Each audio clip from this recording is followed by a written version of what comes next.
At 6 o'clock with late breaking news, the end of a law enforcement chase. This wrapped up just minutes ago. You're looking at a live picture from Sky 12. This is where the driver involved in that chase was detained. The Walsham Road area on the city's east-northeast side.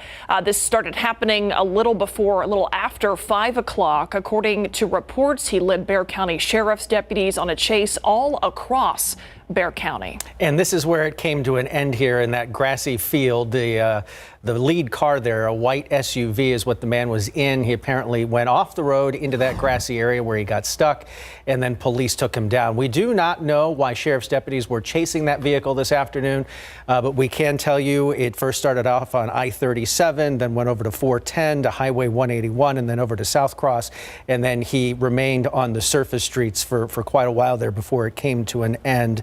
We will hopefully try to gather some more information as this newscast goes on and bring you more as we learn more now that they have this man in custody. And you can follow the latest right here online at KSAT.com, and we'll have more for you hopefully in this newscast.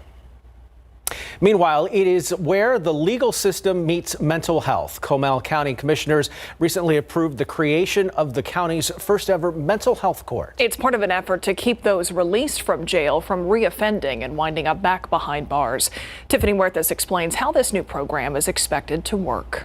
We've also seen a growth of recidivism in our county jail, many of which I believe could have been prevented with proper and appropriate mental health treatment. With the approval of the first mental health court in Comal County, Jennifer Nieto, the Center Director for Comal County Mental Health, believes it will offer timely and consistent mental health treatment. I think what it will do for us is to enhance our services and allow us to have a more consistent presence in the people's lives that we serve.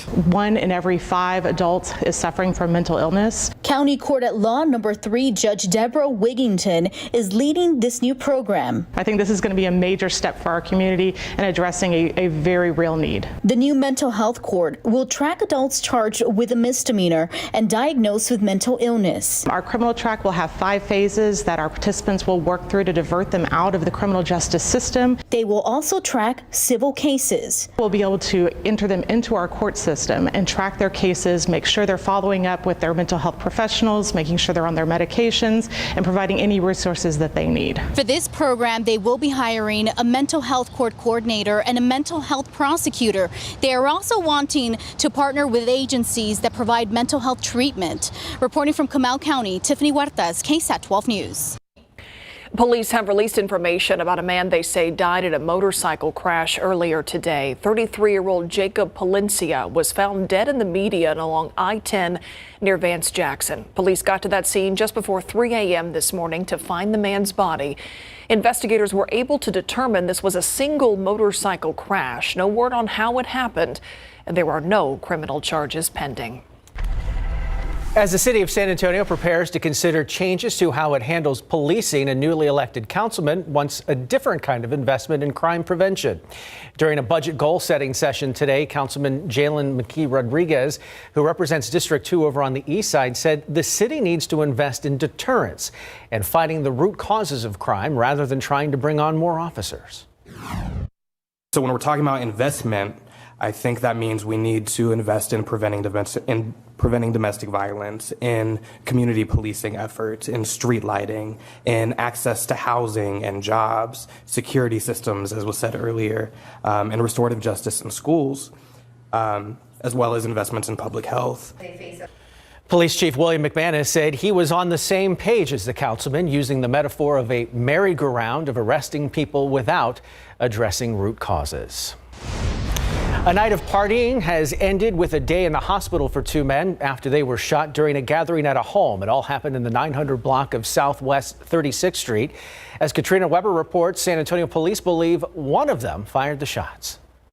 One look at all the police cars tells you the celebration is over at this West Side home. What started with a party in the 900 block of Southwest 36th Street ended with a shooting investigation ×2. San Antonio police believe an 18-year-old man was playing with a gun when it went off after 3 a.m. They say one bullet went through his hand, then hit a 17-year-old friend in his belly. Paramedics rushed the friend to a hospital while police searched the home, trying to track down evidence. They found about 10 people still there from the party and questioned them. It wasn't long before they also found the suspect in his car on Highway 90 near Zarzamora.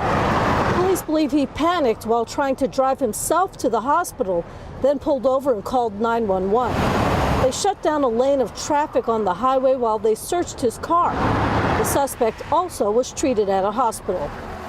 The big question now is whether the suspected shooter will be facing charges. Police say that is something detectives are still trying to sort out. Reporting from Public Safety Headquarters, Katrina Weber, KSAT 12 News. An update today on a murder that took place back in March. 55-year-old Douglas Skaggs and 22-year-old Haley Ann Gibbons have now been charged with murder. According to police, the two shot and killed 39-year-old TITO Roman. It happened on March 17th in the 4900 block of Northwest Loop 410.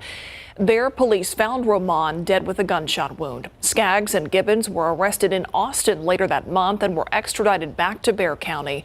If they're found guilty, they could each face up to 99 years in prison and a possible fine of up to $10,000.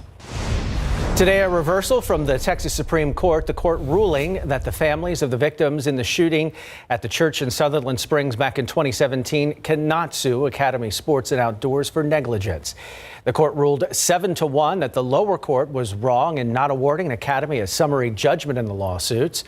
The court says Academy could not be sued because of the Federal Protection of Lawful Commerce in Arms Act that protects firearm retailers from lawsuits seeking damage from crimes committed by a third party. However, a federal law did prohibit the sale of the weapon to the gunman due to a court-martial and dishonorable discharge from the Air Force in 2012. In headlines around the nation today, former Minneapolis police officer Derek Chauvin will spend 22.5 years in prison for the murder of George Floyd. Before the sentencing today, the judge determined there were aggravating factors in Floyd's murder, like acting with particular cruelty. The judge also said Chauvin abused his position of trust and authority. Or what the sentence is not based on is emotion or sympathy. But at the same time, I want to acknowledge the deep and tremendous pain that all the families are feeling, especially the Floyd family. You have our sympathies. Chauvin is expected to appeal his case. He's also facing federal civil rights charges, along with 3 other officers charged in connection with the death of George Floyd. Those officers will go on trial on their state charges early next year. And now to that catastrophic building collapse in Surfside, Florida. Crews tirelessly searching for any survivors. 159 people still missing and at least 4 confirmed dead. Emergency crews have been using heavy-duty equipment, buckets, even their own hands to dig through the rubble. Our hearts are with our first responders who have been going in, desperately seeking people, motivated to find them, hopeful that they will find them, and confident that their efforts will pay off. Teams have pulled several bodies from the wreckage, but for now, only 4 people have officially been pronounced dead. Investigators are looking at all possible causes for this collapse meanwhile, including any construction at that building or nearby, potential structural issues or damage, foundation problems, even the weather. The search at this site is still ongoing. Let's take a quick check of the time-saver traffic, and you're looking at US 281 at Bassey Road. Not a whole lot of trouble out there. People moving along pretty smoothly. We'll check in with Samuel King in just a bit. Let's take a look outside with live cam. Meantime, another hot one in South Texas. Of course, as we head to the weekend, we know it's probably going to be pool weather, but we're wondering how hot. You know, I don't foresee big changes as we go into tomorrow. Sunday, there'll be some minor fluctations as we get a little shift in our weather pattern. Right now, we're at 93 degrees. Dew point is 71. Fairly seasonable afternoon. It feels like we're about 100. Take a look at temperatures locally. 91 Converse, 94 Hondo, 95 Castroville, Kerrville, 92, Comfort 91. Pretty typical. Bernie even at 90. Uneventful this evening. Warm, muggy, and I do anticipate some increasing clouds overnight, which will lead to some low clouds just for sunrise tomorrow. Otherwise, good pool and even decent beach weather. It's just going to be a little breezy down at the beach. You'll have some winds up to about 20 miles per hour, so that's something to take into account with temperatures near 90 at the beaches. We're going to talk about our next storm chances, which come into the picture this weekend and even linger around into next week. More on that coming up, Tim. Thank you, Adam. We're all trying to stay in good health these days, and a UT Health research team is announcing what's considered a groundbreaking discovery that could affect many illnesses and even the opioid epidemic. They think they have found the connection between high fats and pain and inflammation. Ursula Perry reports they suggest you could cure your pain through your diet, not a pill. Treating pain is why most of us go to the doctor, but researchers at UT Health San Antonio say maybe a trip to the grocery store could be your next best step. A team of researchers headed up by Dr. Kevin Hargreaves at UT Health Dental School found reducing your intake of foods with omega-6 type fats might be your best medicine. We enrich the diet with the healthy omega-3 lipids. We relieve pain due to both inflammation and we relieve pain due to neuropathies. So we think it's a broad effect. Omega-3s are found in tuna, broccoli, spinach, flaxseed, and mangoes. But our diets tend to contain lots of omega-6 lipids, foods like onion rings, French fries, cakes, and other processed foods. The research team has been working on the sources of pain for 10 years now, and they have found a clear connection with that diet and pain. So those who have more of the unhealthy omega-6 lipids actually have more pain. And those with more of the lipids actually are the ones that need more painkillers, more analgesic drugs, because they have so much pain. Taken in reverse, those with less omega-6 fatty acids in their blood have less pain. That's what we found. And in mice with diabetic neuropathy, we can literally cure diabetic neuropathy in mice just by changing their diet.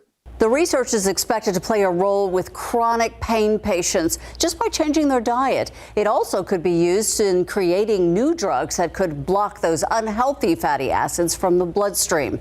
And one more thing it could be used for, it could move the needle in the opioid crisis by reducing the need for painkillers after surgery. Ursula Perry, KSAT 12 News. Still ahead on the news at 6, part of a road project in Boerne has come to a screeching stop after workers found a nest of cliff swallows. After the break, our Samuel King will tell us how workers hope to get back to work. We're also planning to check back in on that breaking news, a police chase involving Bexar County Sheriff's deputies. We'll be right back.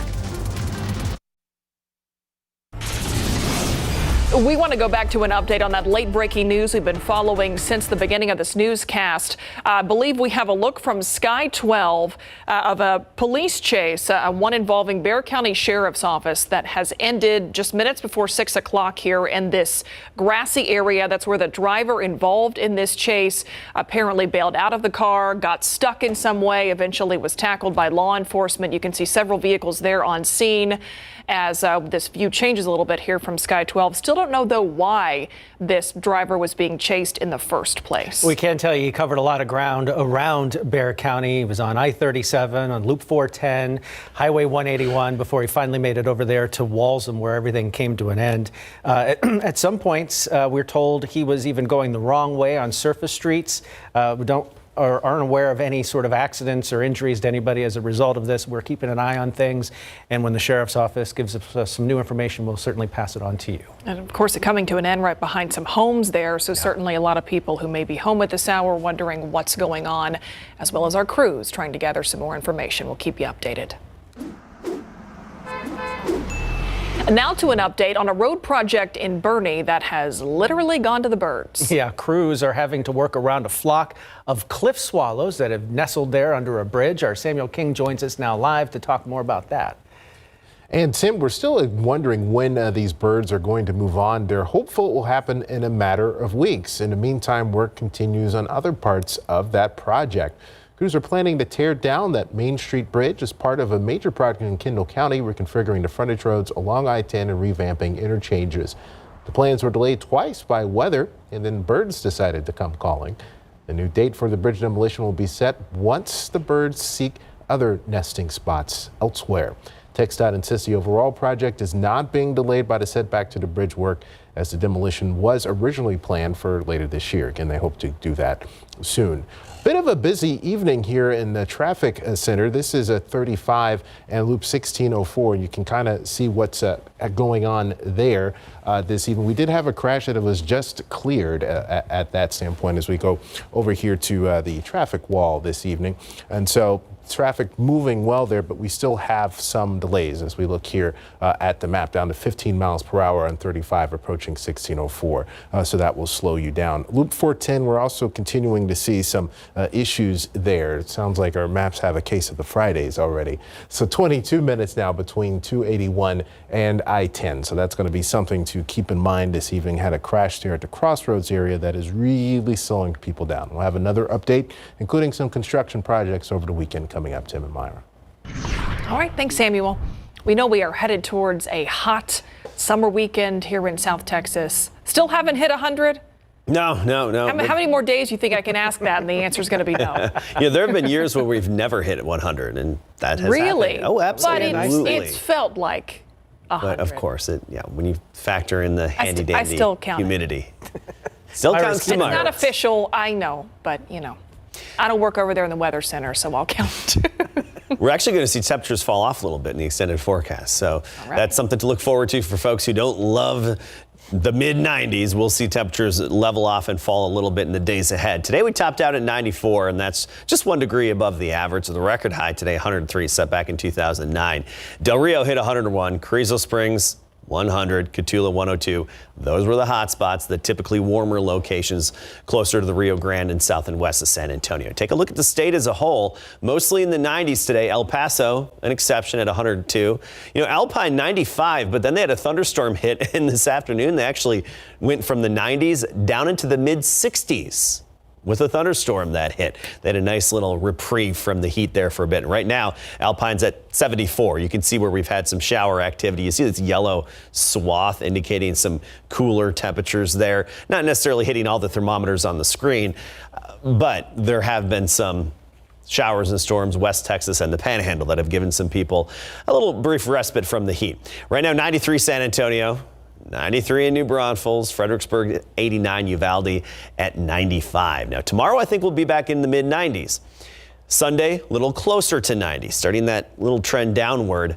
Monday, Tuesday, Wednesday, we're thinking upper 80s for high temperatures. And the reason being is a shift in our weather pattern. It's going to increase our cloud cover and give us some shower and thunderstorm chances, really just tropical downpours. So let's talk about it. Right now, the activity mainly in the Panhandle. That's where we've had some severe weather, and the severe weather threat continues into the nighttime hours. And of course, West Texas, very drought stricken. It's nice to see some showers and thunderstorms there.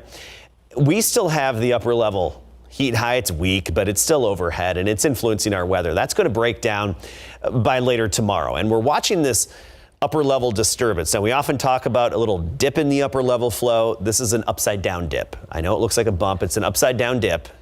We don't have to get into specifics, do we? But either way, it's a trough that's headed our way, and it's kicking up some shower activity on the Florida Peninsula. It's going to bring some of that moisture here. It's going to really add to the moisture content of our air Sunday and especially Monday and Tuesday. So tomorrow's still sunny. Then by Sunday, this will help to develop the afternoon clouds and even some hit or miss downpours developing Sunday afternoon and evening. Then we get on into Monday and Tuesday, and I think the coverage of the rain will start to become a little bit better on Monday and Tuesday, meaning a little more numerous, slightly more widespread. So isolated in nature on Sunday, those tropical downpours. Monday after, and that's for the afternoon, by the way. These are all basically afternoon rain chances. Monday, Tuesday, Wednesday, just some of those very random, pop-up, brief hit or miss tropical downpours every afternoon there.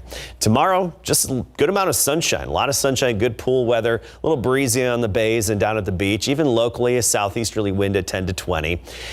Then we get into Sunday, closer to 90 with some of those spotty pop-up downpours by Sunday afternoon. Not everybody's going to get it, but where we do, we could see a nice little accumulation briefly. And that trend's going to continue all the way through the middle part of next week. And even some indications are some at least slight rain chances through next weekend.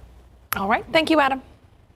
All right, it was officially weigh-in day, which means two guys got very close to each other and told them how much they love each other, right? Absolutely. And then tomorrow night in the ring, they're going to show each other how much they love one another for sure. We're talking about Mario Barrios and Tank Davis, the official weigh-in today. And I'll tell you what, Barrios is ripped and he looks ready to go. Plus, two best friends are going to play college volleyball for the same university, and they love it.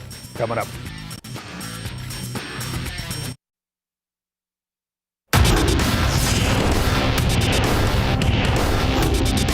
I'm really excited for Mario. I know that he's been training hard.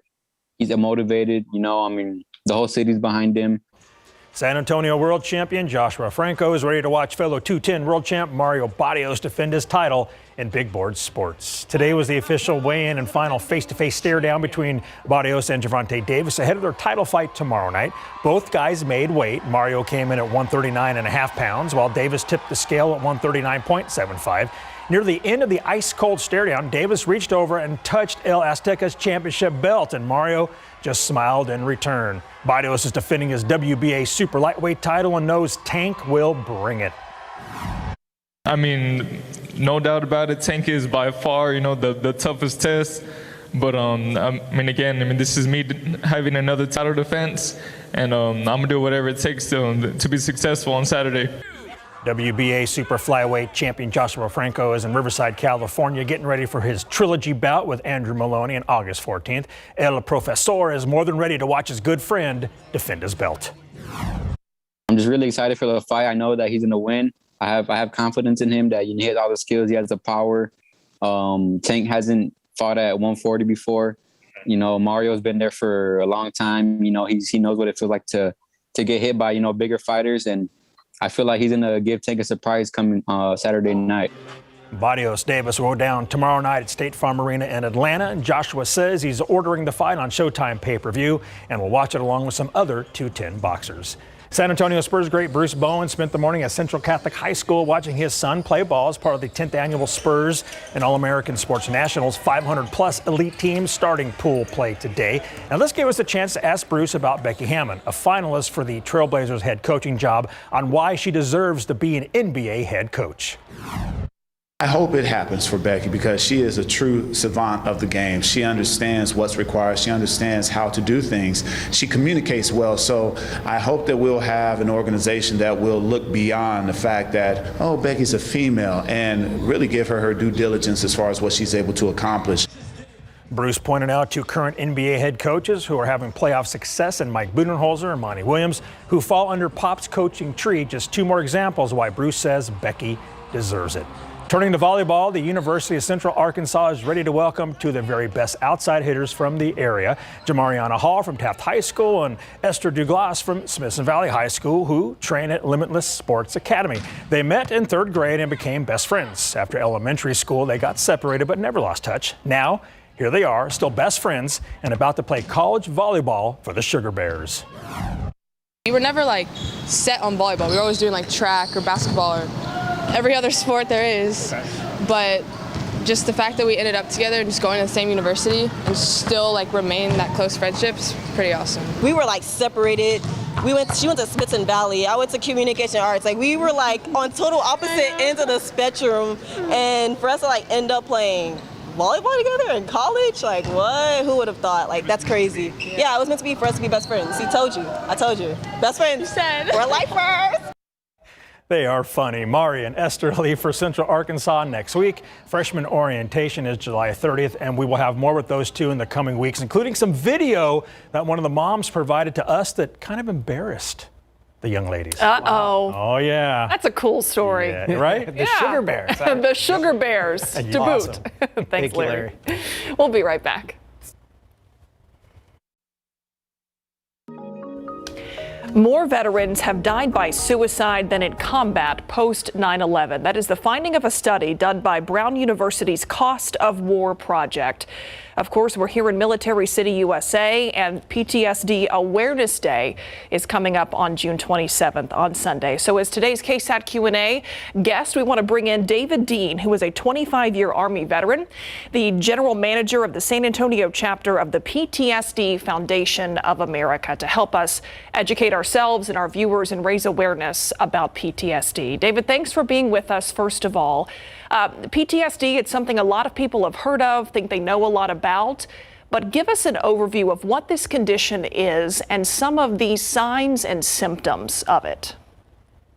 Yes, ma'am. So PTSD is a completely natural reaction to an unnatural event, and basically is comprised of symptoms from prolonged suppression from traumatic events that we haven't addressed or been able to work out. And as time goes on, what ends up happening is everything is compacted. And so something small ends up being something big. An example of that would be if I ended up having somebody spill something at the house, and it would be a normal situation of that person wanting to have something taken care of. We ended up having an issue. And being able to express that in a fashion way is something that makes it very, very difficult to do. When veterans come back from wars, some have scars, they've lost a limb, they've got a brain injury or something. That's easy to be able to see and to help somebody with. PTSD, oftentimes, you might not know that somebody is dealing with that. How can folks who are friends and family members, how can they be allies to someone with PTSD? What can they do to help them out? Yes, sir. So basically what we try to do is get people to start working how to bridge with people, reaching out to family members, things of that nature, and reaching out to different types of therapies. There's all kinds of things that are out there. What we offer here at the San Antonio chapter is peer mentoring groups where we talk about issues, how they can identify what are certain aspects that are something that's keeping them from achieving what they need to achieve. And that's the message that I want to make sure we get across, is that there are resources, there is help available. And so often part of that struggle is knowing where to turn for people, knowing what resources are the best for them. And I do want to talk a little bit more about what the PTSD Foundation of America does. And for anybody who's wanting to know how to get in touch with your organization, I'll mention the web address right now, ptsdusa.org. I want to also talk to you about perhaps some of the stigmas or the myths surrounding PTSD. Do you find that there are any and that those are a barrier for people seeking help?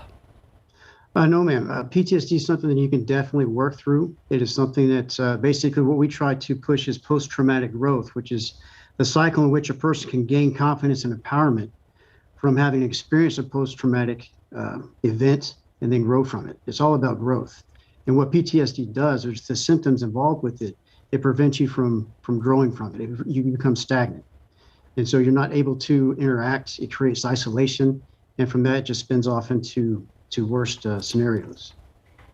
You are a 25-year Army veteran. You were kind enough to share with us that you have had your own struggles as a veteran. If someone out there is watching, veteran or not, and they feel like they are struggling with PTSD potentially, what's your advice to them on what to do to seek help? Yes, by all means, give us a call. We'll be more than likely to reach out to them and address the issues from A to Z, like what they're going through and how to identify those things that they need to start working through at a personal individual level. We offer group sessions, bridging out to people that you trust. There are different types of therapies out there, like equine therapy, there's horse therapy that keeps you in the moment. There's other resources such as the VA, the Right Step, Starlight. These are facilities that are designed to address these kind of issues, and they have very good programs. And there is a San Antonio chapter of the PTSD Foundation of America. David Dean, the general manager of that chapter, thanks so much for shedding light on this and for hopefully letting more people know that these resources and this help is available. We appreciate your time. Thank you, ma'am. We'll be right back.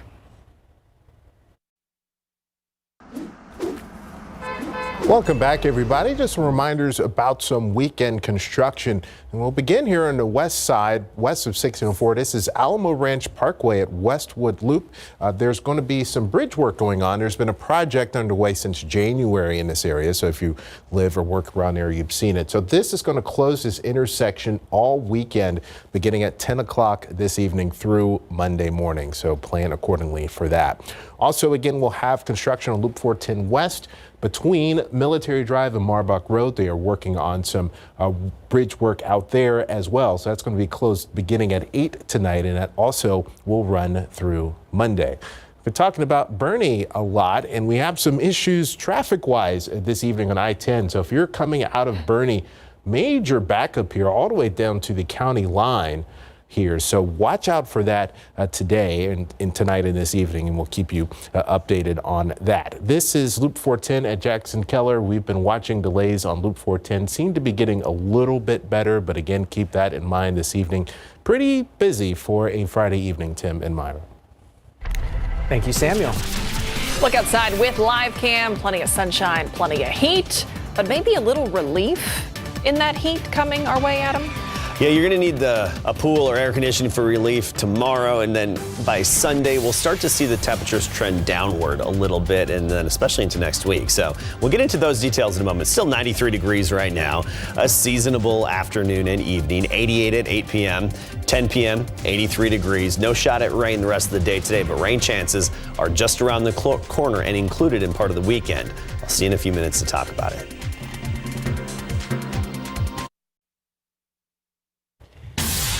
Check this out. Visitors to Rome's Colosseum can now view the building from a perspective few have seen in 2,000 years. The subterranean levels have been open for tourists, known as a hypogea. These areas below the main stage are where the animals and gladiators waited before going into combat. When it was their turn, a system of elevators would lift them to the main floor. The hypogea used to be lit by candlelight, but since the stage floor has long ago went away, sunlight can now reach the area and can see it all there. That is really cool. NASA says its newest Rocketeer is ready for next month's big flight, but she's not what you might think. This mannequin, named Rosie the Rocketeer, will be in the commander's seat when the Boeing CST-100 Starliner heads to the International Space Station. She looks familiar, and that's because Rosie is meant to be an homage to Rosie the Riveter, a World War II icon that represented women working in factories and shipyards to replace all the men who were on the front. Boeing says she is fitted with a hand-sewn Rosie-themed COVID-19 mask and a Rosie scarf autographed by a woman who helped build Boeing planes during the war. She also has sensors for NASA to collect data about the flight. Go Rosie. Netflix is bringing sexy back in a bizarre way. The streaming service announced its new dating show, Sexy Beasts, earlier this week, where contestants hope to find love based purely on personality. As you can tell from the video, it's kind of a weird show. Each episode features a single person going on 3 blind dates, which might be normal enough. Oh, this is so bizarre, but I feel like it's going to be one of those things where you just can't make yourself look away. A train crash. You know, but all the contestants, they're wearing animal makeup, prosthetics, hiding their actual appearance. Their real faces will only be revealed after a match is made. Wow. The full season released on July 21st. Netflix has already renewed for a second season, which will be released later this year. Is this 2021's Tiger King? I Wow. do not know. All right, the workday is just about over, or many of you, you're already home. So did you see any dogs in your office today? Might be a weird question, but we only ask because it's National Take Your Dog to Work Day. It's observed every year on the first Friday after Father's Day. Your furry friend always excited to see you when you come home from work. So next year, maybe take the opportunity to share some of that joy and unconditional love with your coworkers if the boss okays that. That is. Be spending most of the time getting into trouble here. She's doing just fine at home. All right, so we're heading towards the weekend. Plenty of heat to talk about, but there's a little relief coming our way. Minor Happy about relief. that. Exactly. And we'll see a downward trend in the temperatures in the days ahead. And it's no coincidence that comes with an upward trend in our rain chances. Tomorrow, not even a shot. But once we get into Sunday, I think we'll have some isolated afternoon pop-up showers, well, really downpours. And then Monday through Wednesday, some scattered activity, basically every afternoon and evening. So it's looking better. We could use some maintenance rain, and that would keep us drought free and maybe even give the aquifer a boost. And so it's nice to see at least that potential for some folks, the lucky folks that get it in the days ahead.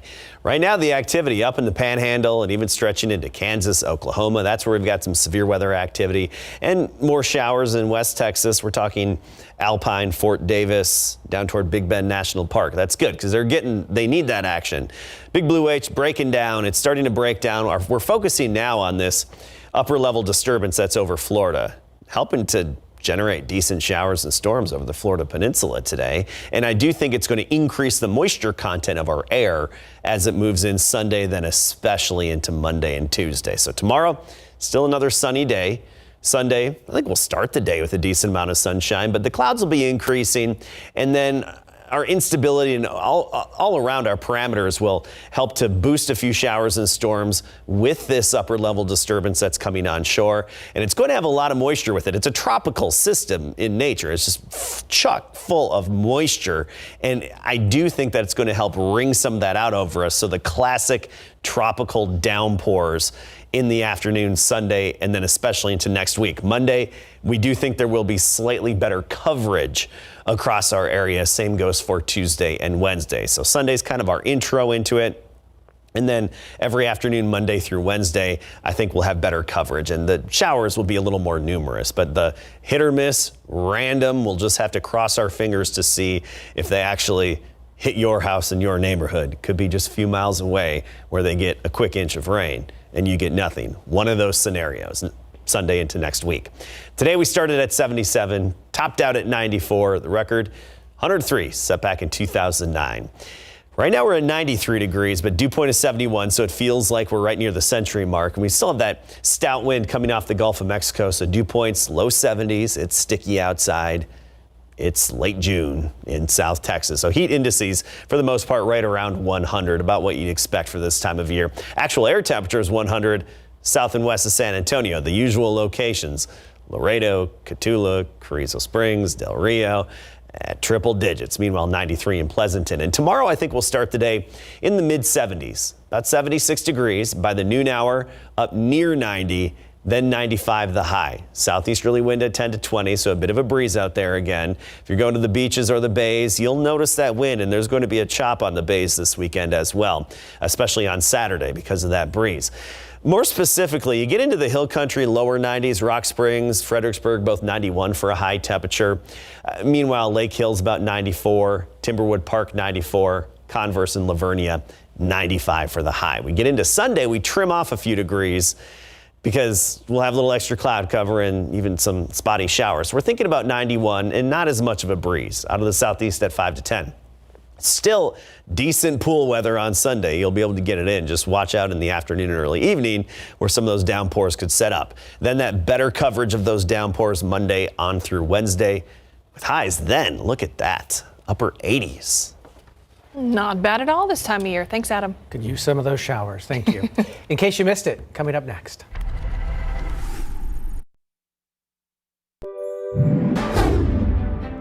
And good morning. We made it to Friday. It is June 25th. The clock on day 2 of search and rescue efforts at this beachfront condo building. The death toll and number of missing people still climbing. Families desperate for word on their loved ones. Taking a look now at stories making headlines here at home. A Bexar County grand jury handing down several indictments this week, including a murder charge against Kevin Perez. Investigators say Perez was firing at random after an argument with his girlfriend. Cortez caught in the crossfire while driving along Loop 410. Justin Antoine Jackson also indicted this week on a charge of failing to stop and render aid resulting in death. Jackson drove all the way downtown and ditched his 18-wheeler near the Shops at River Center. He was later found and arrested. An 18-year-old man could face charges after he accidentally shot himself and another person. This happened around 3 a.m. on Southwest 36th Street near Castroville Road. SAPD believes the suspect shot himself in the hand while playing with a gun. The bullet went through his hand and into the stomach of a man sitting next to him. And new this noon, the Bexar County Sheriff's Office called to Elections Office downtown after reports of a man with a gun. Sheriff Javier Salazar says a 24-year-old man ran into the office with a gun, saying someone was chasing him. Yeah, right now, the Sheriff's Office thinks the man was likely on drugs and hallucinating. Deputies think he was staying in a nearby hotel where they say they found drugs in plain view as well as bullet holes in the wall. The man was detained. No one was hurt.